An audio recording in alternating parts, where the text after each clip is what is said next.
I thought the house was empty until it started breathing.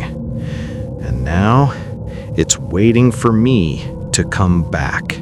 Hey everyone, welcome back to the channel. If you love eerie, slow-burn horror stories that crawl under your skin, make sure to like this video, subscribe, and ring the bell so you don't miss the next one. Tonight's story is about a man who moves into a house that shouldn't exist. A house that seems to remember him.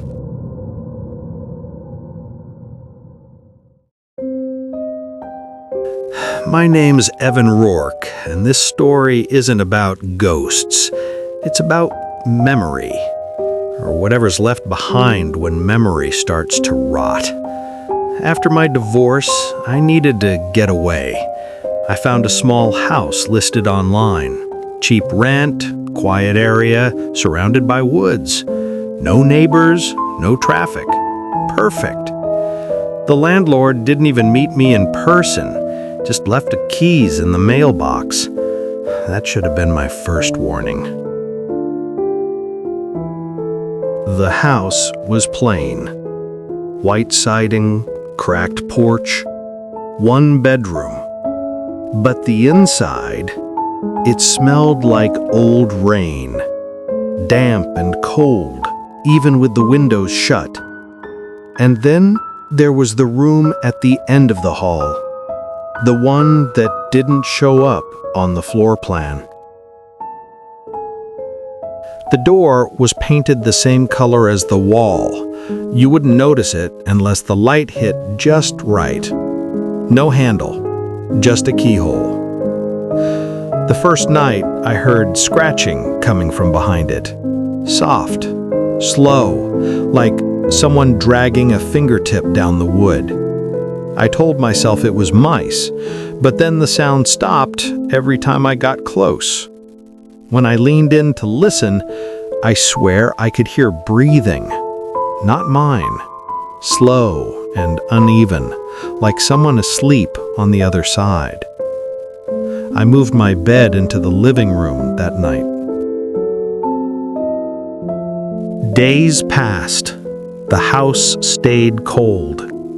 Even when I turned on the heat, it felt like the air refused to warm. The second week, I started noticing things changing. A chair slightly turned, a cup in a different place. Nothing big, just wrong. One morning, I woke to find the hallway door unlocked. There was a rusty key sitting on my kitchen counter. I hadn't put it there. My first instinct was to throw it away. Instead, I pocketed it, because part of me, a small, stupid part, wanted to know what was behind that door. That night, I heard a voice whisper my name, right next to my ear. I turned on every light. Nothing. I didn't sleep. At dawn, I stood in front of the hidden door. The key felt warm in my hand. The metal looked new, even though I knew it wasn't. When I slid it into the keyhole, it turned easily. The door opened a few inches, enough to release a smell of wet earth and something faintly metallic. Inside, it was completely dark. The air was thick and still. I reached in with my phone flashlight. The walls were covered in handprints, small, overlapping, pressed into the plaster as if made by wet clay. Some looked fresh. I backed away and shut the door. The moment the latch clicked, I heard it. A single knock. From the other side. After that, I left the house every day at sunrise. I couldn't stay inside more than a few hours at a time. But every time I came back, the house felt different. The furniture was never quite where I'd left it. Once I found muddy footprints leading from the hallway to my bed. Then the neighbors came by. An older couple from down the road, friendly enough. They asked how I liked the place. I told them it was fine. The man frowned. "Strange," he said. "They tore that place down 20 years ago."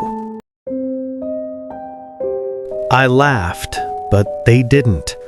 The woman showed me a photo on her phone. Same address, same layout, but in the photo, the house was burned to the ground. They left quickly after that, and I started noticing something else. The longer I stayed, the more the world outside the house began to fade. Phone calls dropped. GPS glitched. Even the mail stopped coming. It was like the house didn't exist on any map anymore. One night I decided to leave for good. I packed a bag and walked to my car.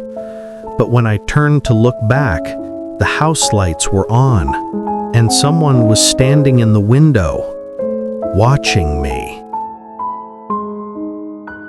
I drove for hours, or maybe minutes.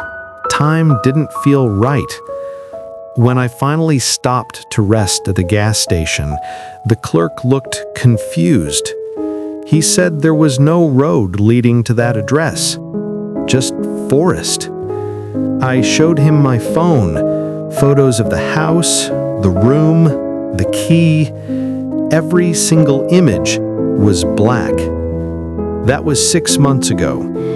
I've moved 3 times since then, but sometimes I still wake up to the sound of scratching on the walls. And once, just once, I found the rusty key on my nightstand, waiting. Some houses don't die when they're destroyed. They just wait for someone to remember them. If you ever find a listing that's too good to be true, and there's a room that isn't on the floor plan, don't open it. Because once you do, the house remembers you too. If you made it to the end, thank you for listening. If this story gave you chills, leave a like, subscribe, and comment below. Would you have opened the door? And if you want more stories like this one, check out the playlist on screen. But maybe keep the lights on for this next one.